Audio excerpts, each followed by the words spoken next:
I find it so interesting how now we live in this age where people bring their problems to social media. We had the Who the Fuck Did I Marry series. We had Brooke Schofield with her Clinton Kane exposing blah, blah, blah. Like, it's just become a common theme that if somebody has a gripe with someone, they're going to set up their phone, they're going to hop on TikTok, and they are going to air their business out. And if there's one thing I'm known for in my friendship group other than terrible taste in men, phenomenal book recommendations, and the ability to yap, it is how chronically online I am.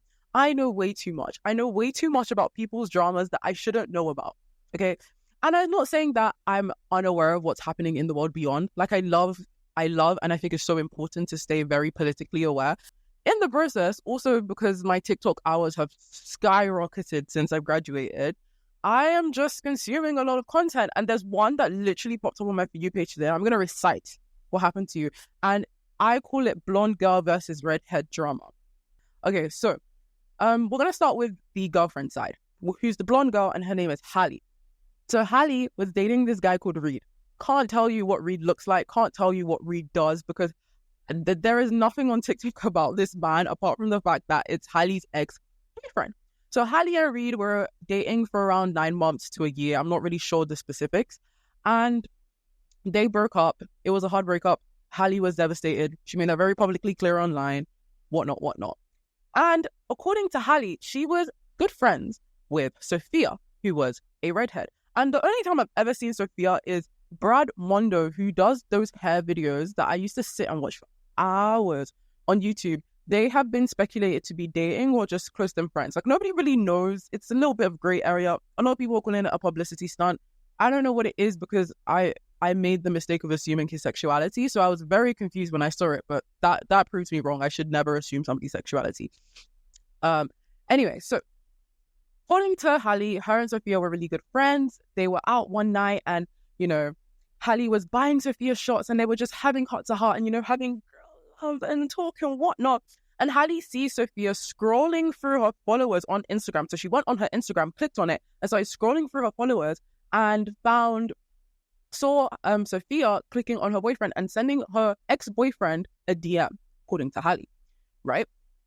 Sophia and ex-boyfriend Reed went on multiple dates with each other, and Hallie would message Sophia being like, hey, people are telling me that I'm seeing you out with my ex-boyfriend after we recently broke up. How could you? This is so not nice. Blah, blah, blah, blah, blah. This is not okay.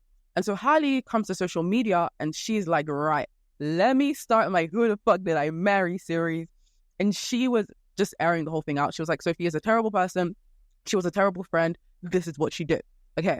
So the internet, the girl power, the girl code, the girl clubs of the internet were like, nuh-uh, this is against girl code. This isn't on. The girl code police of TikTok and the internet then went to Sophia's page and were hassling this woman, like absolutely hounding her and hounding her boyfriend Reed, who again, do not know what he looks like, does not know what he does. I don't know what piece of social media. I don't know nothing about Reed. Okay. So Sophia comes on her TikTok because she does, I think she has around 800,000 followers on TikTok. And she comes on her TikTok and she does, get ready with me while I tell you about how this girl I barely knew tried to cancel me. This is Sophia's side of the story. So according to Sophia, her and Hallie weren't friends. Like, they just ran in similar circles because they were both influencers living in New York City. And so they would see each other at a couple events. But according to Sophia, they've only met 3 times. And Sophia says the event that they're talking about where Hallie's buying everyone shots was like an after party to an influencer event. And she was like, there was like 10 other people there. Like, it was just not her. And she had been messaging the boyfriend Reed weeks before. So the DM or seeing her go through her followers, blah, blah, blah, blah. Sophia denies that. She's like, yeah, we were talking with each other, but we've been talking and I owe Sophia nothing because both people were single. That's what Sophia says. Sophia then says that her and Reed had a really good vibe. They were going on multiple dates. I think they went on 5 and 6 and they just clicked and he was so nice and he was so lovely and he was so sweet. And after the first date, she says she gets a message from a +44. I'm from UK, so I don't know what the American is equivalent, like plus bracket one, plus bracket one, bracket, something like that. But the UK equivalent of a +44, and it's like, hey, it's Hallie. And she screenshots this, so she drops this in the video. And she goes, hey, it's Hallie. So why am I hearing people saying that you're out with my ex-boyfriend? And so Sophia's like, I barely know this girl. I don't know why I have to reply. This is a Reed problem. Like, this is his ex-girlfriend. I'm not getting involved. I've been on 2 dates with the guy.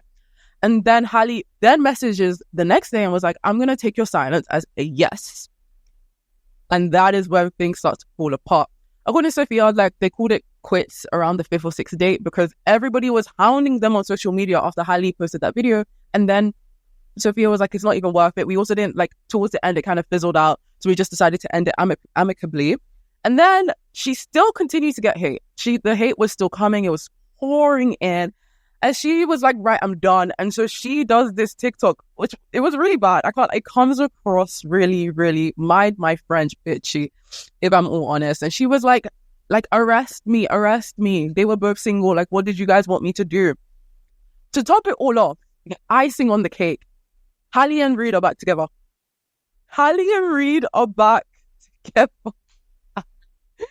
Another thing is, I think it's so crazy how much hate was directed to Sophia in this moment and in this circumstance, because at the end of the day, she's generally like another human being. And these are 3 human beings that are involved in a romantic situation that has been brought to the internet on Halle's part. So that wasn't Sophia's choice, which is one thing I will say. It was Halle's part. And now people are pouring into the hate comments. It's like, do you have no shame? Do you have no home training to go on somebody's page and just actively hate on them from your bed? And I think it's because we're so used to being on social media and consuming people's lives as entertainment. And of course, Halle has brought it to us for this. I would argue for the sake of views and for the sake of exposure, because these kind of things do get really good exposure.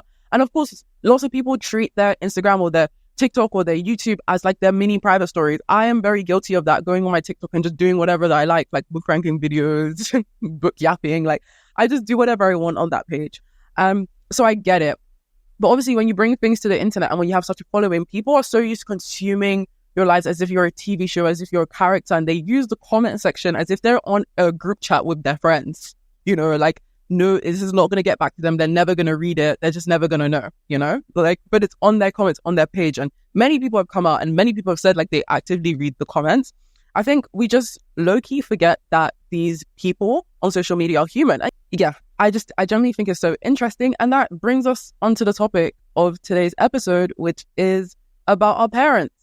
What a leap, Jesi. Genuinely, what a leap. Anyway, guys, welcome back to this episode of the Female Genius Podcast. I'm so happy that you're back, geniuses. Female Genius. So I am Nigerian. I'm British Nigerian, to be specific. So both of my parents were born and raised in Nigeria, and they moved here and they had me. Anytime you meet a Nigerian or any African person in general, and the way that they're raised, specifically British African people, so they're first generation, so their parents emigrated from Africa, we all have similar experiences. The way that we're disciplined and raised, like, it's so hard to show you guys if you're not listening, but I used to be punished in this certain way. So if I did something naughty or did something that was classed as like not good, and I didn't get the thumpings, I would have to kneel down with both of my hands in the air, and I wasn't allowed to drop them. I wasn't allowed to bend my arms. If you're watching this on video, like, look, like, both arms in the air, and I had to stay like that for hours. When I tell you my arm killed, and there's so many videos on the internet of like people squatting or holding their, it's like just so weird punishment. And growing up in an African household is just is an experience and a half. And there's the reason why there's so many videos or podcasts or YouTube videos, and it's just a collective experience that we all understand. But one thing I have also recognized in terms of exchanging these stories and talking with my friends who also come from first generation backgrounds is the fact that a lot of African parents, specifically Nigerian parents, aren't very good at holding emotion. I would say ever since I was a child, I was very hyper independent to the point where it wasn't great. Like, if I was sad about something or something happened in school, I wouldn't really discuss it with my parents because I was scared of being told off or getting in trouble or being looked at negatively or being told to like toughen up, which is experiences that I had faced when I was probably a lot younger. And I would just like kind of run upstairs and like cry about it and process it and be kind of stroppy and then get told off for being stroppy and then come downstairs. Especially boys, I've witnessed it with my own eyes that a lot of boys were very reprimanded for showing emotion, like, don't cry, be a man, that's so babyish, you know, that's not important. And so emotional vulnerability and being able to be in touch and understanding how your emotions are and how they work and having a safe space to express that. And I'm generalizing here, but in my experience and what I hear from other people's experiences, it wasn't very common in an African household. There wasn't a safe space to be able to project feelings that weren't deemed enough. They weren't deemed important enough, or they weren't deemed appropriate enough.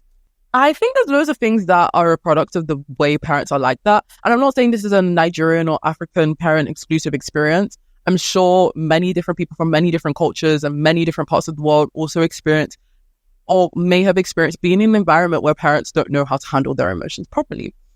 I will have to process my emotions to the point where I have to rush, like I need to make my emotions intelligent, if that makes sense. Intellectualizing my emotions. I need to make sure my emotions have a valid reason as to why they are there, why they exist. And I have to have my complete thoughts sorted out before I go take it to another party. Because again, when you're a child, or when I was a child, and feel an emotion, and then I go to my parents and they'd be like, what are you talking about? Don't be a baby. That's stupid. That's silly. So I would have to make sure that the emotions I was bringing forth to people were the most positive emotions. And it still reflects and it affects me today, because even now when I'm going through something, I need to understand why I'm going through it. I need to come up with a reason, and I possibly have to come up with a solution before I even present it to anybody else, because then I don't feel like my emotions are worth having, or they're worth holding, or they're worth being brought into the space.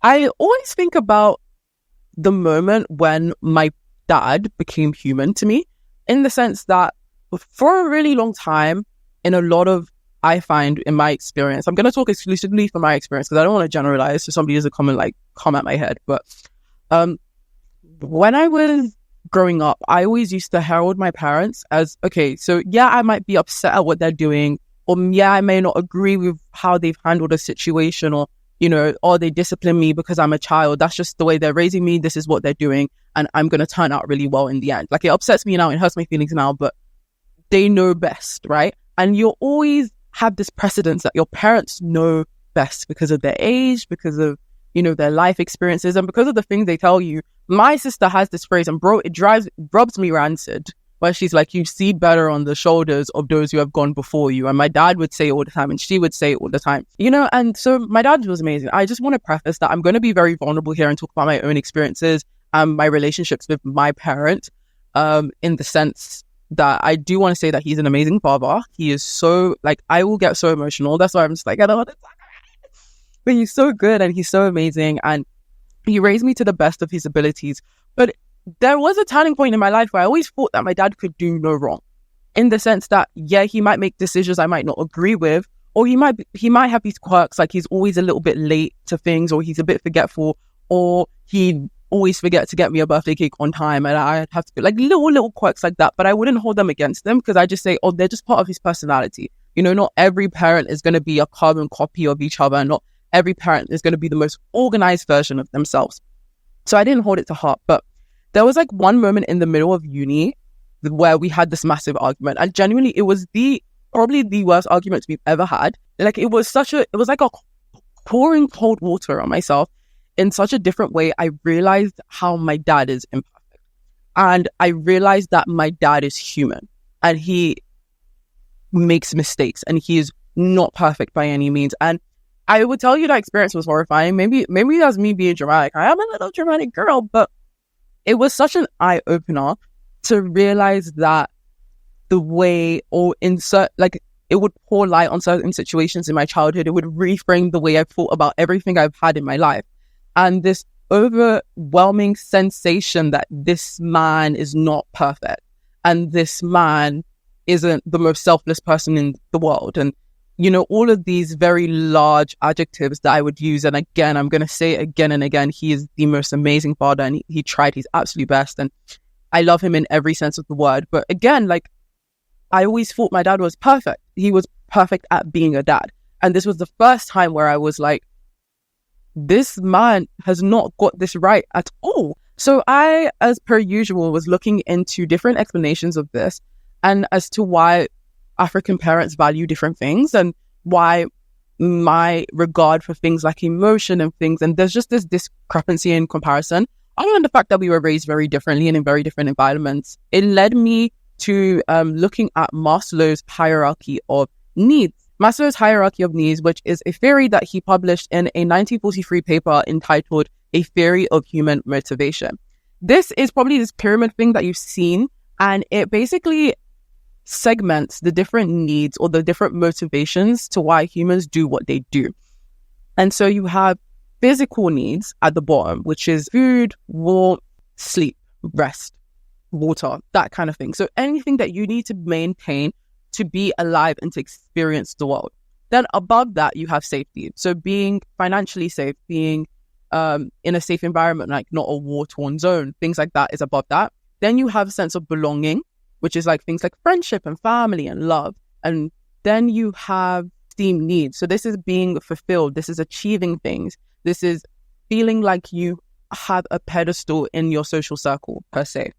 And then you have self-actualization, which is realizing your purpose and feeling like there is a reason for you to be present on this world. And then finally, you have transcendence, which is a thing I don't think anybody can achieve it, but is there on the structure in the pyramid. And this is Maslow's way of dividing the way that we experience needs. It's a really great way of thinking about what we need from the world.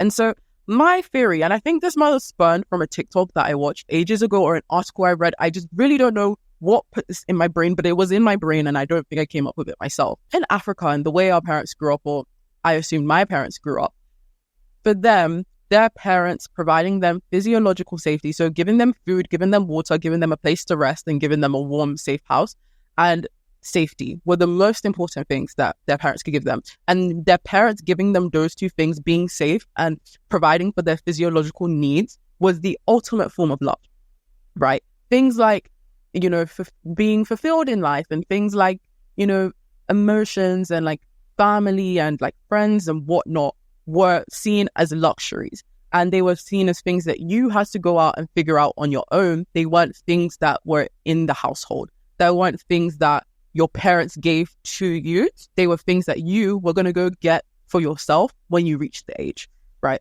And so now, obviously, I'm in a place and in a position. I grew up in very, very differently to my parents. I grew up in London, very privileged position. I've never had to worry about being homeless or not having water or not having food or not having warmth, right? And I've never had to worry about feeling unsafe or being in a country that is like war-torn or like a lack of sense of security. Like I've grown up in terms of my physiological and safety needs met. Check, perfect, brilliant.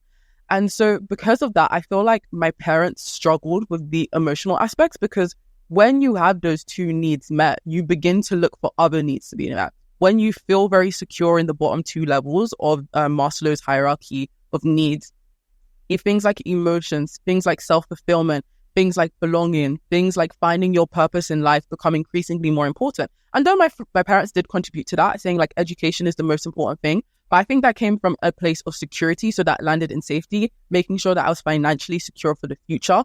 And in terms of things like marriage and family and friends and blah, blah, blah, blah, that was, again, more from a sense of security, because family was seen as a unit to help you survive in the world, to help you find food and find shelter and have children, because there's obviously like a religious element there as well.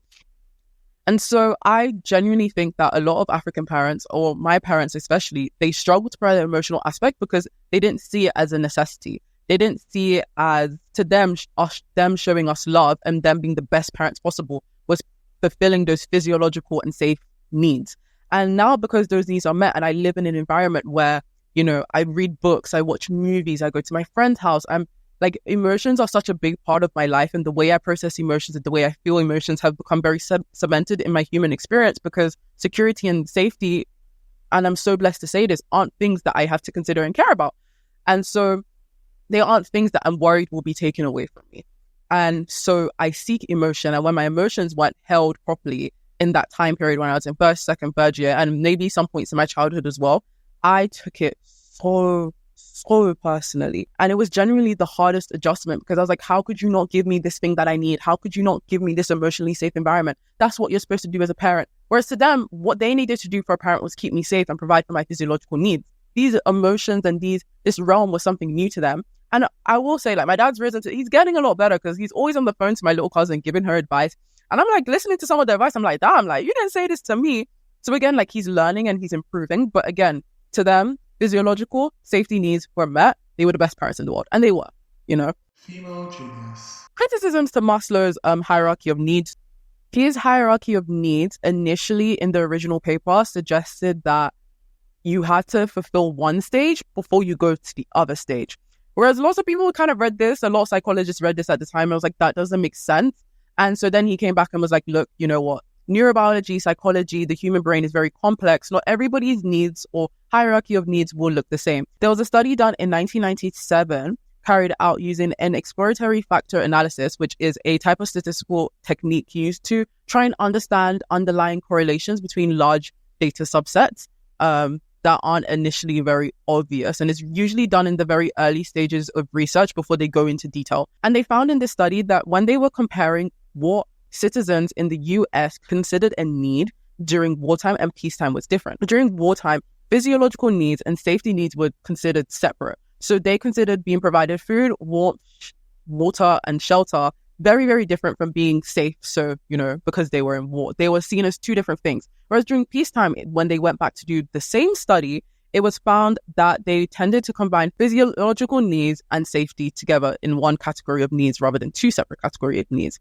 It was also found that ordering was different in Asian countries. So things like community were third in Maslow's hierarchy of needs when he originally published the paper. So that is in the belonging community. So remember, physiological needs, safety, belonging, esteem needs, self-actualization, and transcendence. Whereas in some Asian countries, they actually put community above belonging and esteem needs, and it was actually closer to being in the bracket of self-actualization. So that's needless to say that your environment, who you are as a person, and where you've grown up and the type of environment that you've grown up affects your hierarchy of needs as well. Another criticism done of this study, and I think this kind of makes Maslow a little shady guy, but he only looked at a very, very small subset of the population that he deemed mentally healthy and worth studying for this paper. So he studied the likes of Albert Einstein and Eleanor Roosevelt, but he allegedly, he preferred not to study on people who were mentally ill or suffered with neurotic disorders because he was like,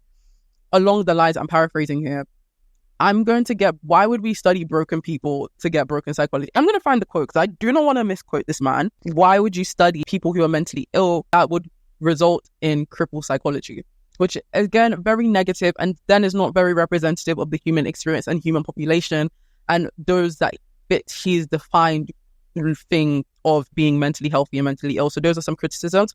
There have been lots of other theories and other papers that have come as a result of it, using Maslow's hierarchy of needs as a foundation. For example, the ERG theory proposed by Clayton Alderfer. I can't do surnames, guys. I really can't. I can't.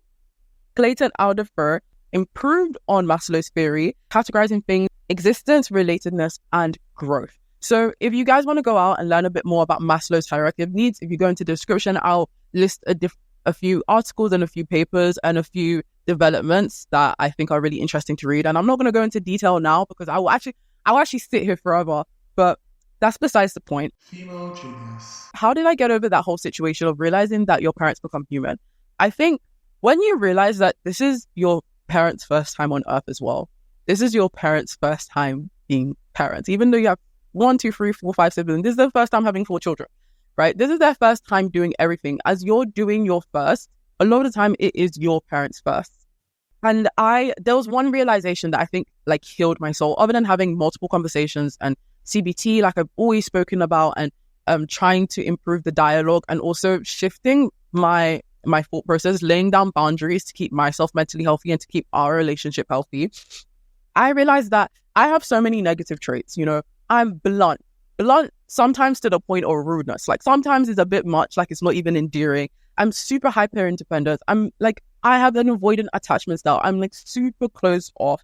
And all of these things or these negative traits that I had developed were all to help me survive. Like whatever happened in my childhood or the fact that I lost my mom at a young age may have encouraged my hyper independence or avoidant attachment style, or my experience of losing somebody that I considered a really, really, really close friend may have made me more closed off or more blunt or whatnot. All of these traits that I have developed were developed in order to protect me. Like my brain, my psychology, myself developed these traits to allow me to be able to continue to operate in the world, for good or for worse.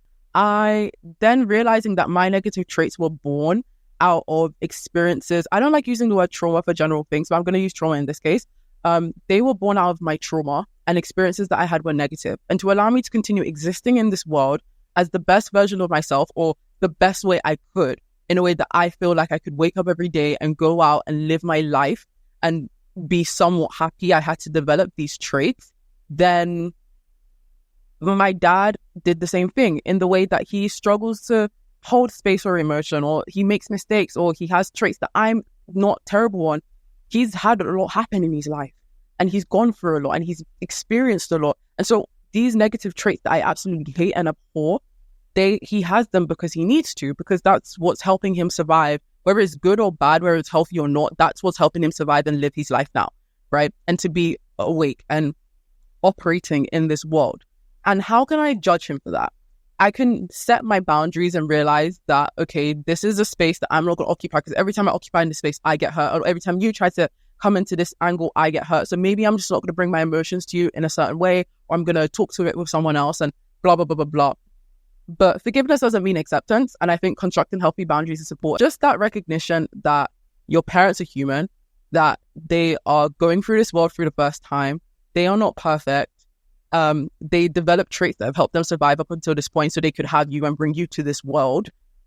Realizing that just threw me, and I was like, oh my God, like, Jesi, you're so fucking right. And that moment when I then saw my dad the way I view myself, in the sense that I am human, I will make mistakes, I will mess up, I will upset people, I will offend people, I'll do things I'm not supposed to do. And then I will love people and I'll treat people so amazing. And I will be an amazing friend, and I'll be an amazing cousin, I'll be an amazing sister, and maybe one day I'll be an amazing mother, right? In some kind of way. But my child is still going to look at me, and they're going to have the same experience that I had with my dad when they realized that I'm not perfect, and this is my first time being a parent and the first time in the world.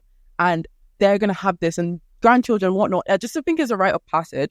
So I feel like if you're going through something with your parents are people, and that doesn't mean that we should ignore their bad behavior or not address it or not set boundaries. That's not what I'm saying. But what I am saying is that forgiveness for yourself, and just that recognition that everybody that you're looking at or you interact with, this is their first time on this planet. And so we can forgive people. That doesn't mean you should accept shit. And that doesn't mean we shouldn't have boundaries, because we believe in boundaries on the Female Genius podcast. But that does mean that sometimes we can offer a little bit more empathy and allow ourselves to go through the world with a little less hate and a lot more love. So, I don't know. I feel like if I was a parent, I'm a bit scared. I feel like parenting is scary. Like, oh my God, like, I feel like I'll be one of those parents where the kid is gone from like a month from school because I've decided I want to go to Bali for a month and there's nobody to look after my kid. I was like, I'm not going to leave you. Come to Bali. Bring your little Key Stage 1 textbook. I could teach you mental maths. I got a Cambridge degree, you know?